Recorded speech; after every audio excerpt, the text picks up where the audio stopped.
Hello everyone, today I have this smart garage door. Here we have a garage door which can be controlled wirelessly through our smartphone.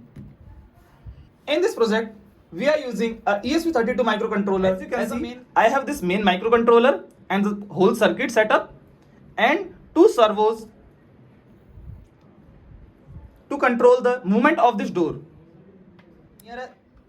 When you power this whole setup, it will automatically connect to the Wi-Fi and then it will give you the IP address.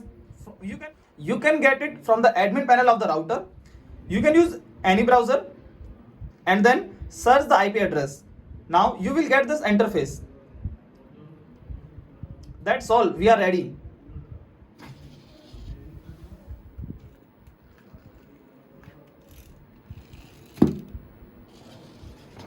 Thank you.